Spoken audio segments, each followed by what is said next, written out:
So let's discuss some questions. Okay, the first question is ceruminous glands present in the ear are modified eccrine gland, modified apocrine gland, modified endocrine gland or modified holocrine gland. So let's look at the ceruminous glands.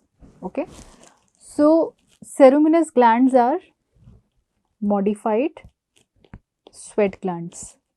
Okay, now sweat glands can be eccrine or apocrine. Okay, so what is the ceruminous glands? Is it eccrine or apocrine? Let's look at that in detail.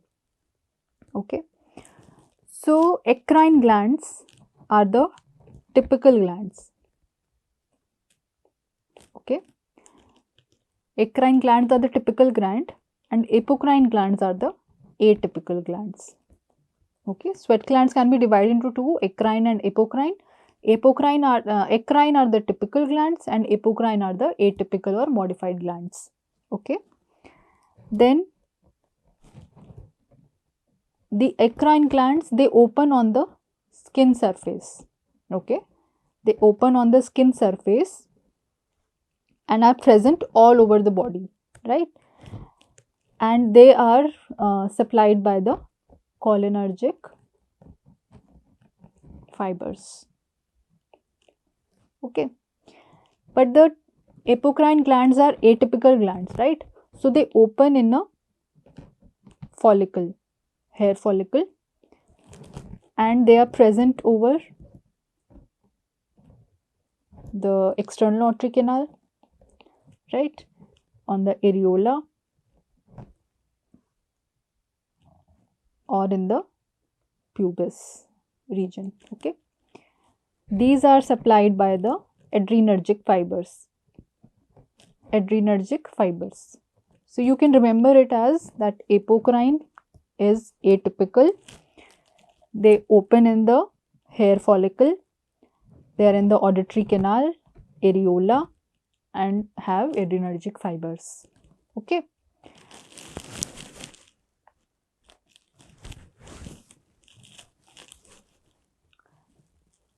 So these apocrine glands can sometimes be modified and they can form ceruminous glands, which are there in the external auditory canal, right?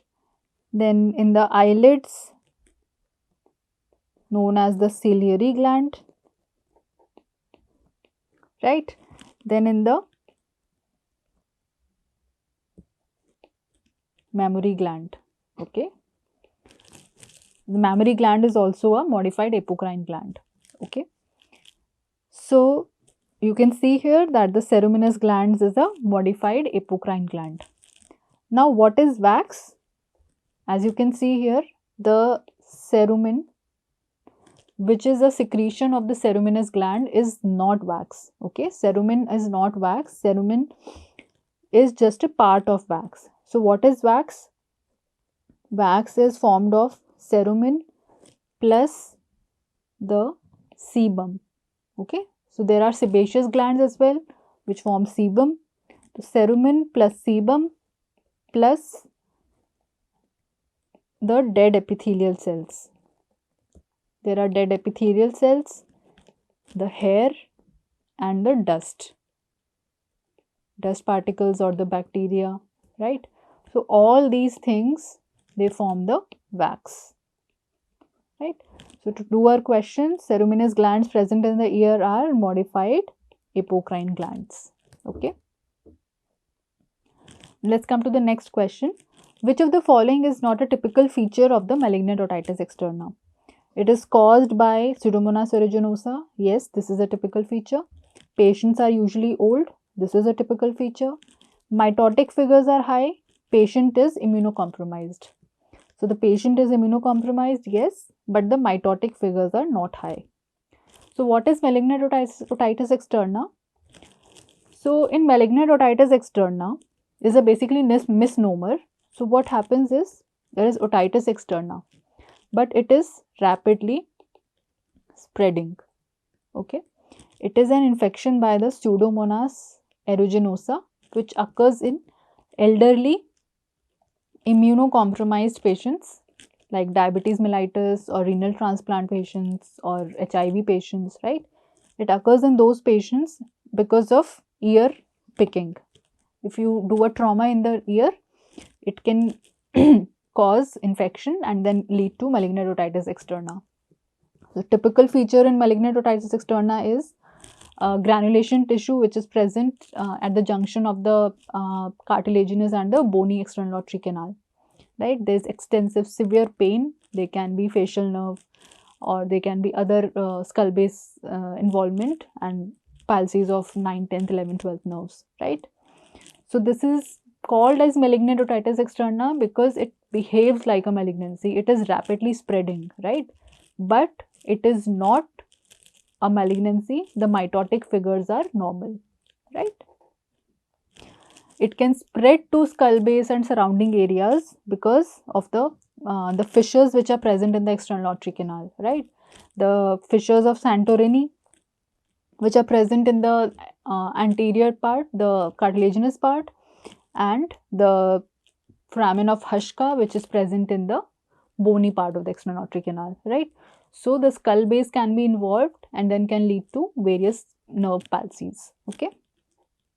Let's come to another question. A 30-year-old male is having attic cholesteatoma of left ear with a lateral sinus thrombophlebitis. Which of the following will be the operation of choice? So, intact canal wall will be the operation of choice. Simple mastodectomy, canal wall down mastodectomy, and mastodectomy with cavity obliteration. So, let's look here. Let's divide the question. So, there is attic cholesteatoma with lateral sinus thrombophlebitis. So, lateral sinus thrombophlebitis is a complication. What complication? This is an intracranial complication of CSOM. Okay. So, in any complication, you have to do a modified radical mastodectomy, MRM, right? In any complication, whether that is an intratemporal complication or it is an extratemporal complication or an intracranial complication, you have to do a modified radical mastodectomy. It is one of the indications of doing a modified radical mastodectomy. Now, secondly, in a lateral sinus thrombophlebitis, one may say, this is not given in the options, but I am just telling, one may say that because there is a thrombophlebitis, you have to give heparin or warfarin, right? There is no role of such drugs. You have to give antibiotics and you have to operate.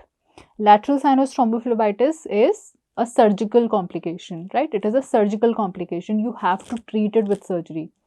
Other complications like if there is meningitis, that you can do with the IV antibiotic, and later on after the treatment, the condition is improved, then you will do a surgery. But lateral sinus thrombophlebitis is the only complication where the treatment is surgical, right? So you have to do a modified radical mastodectomy. So the option is C.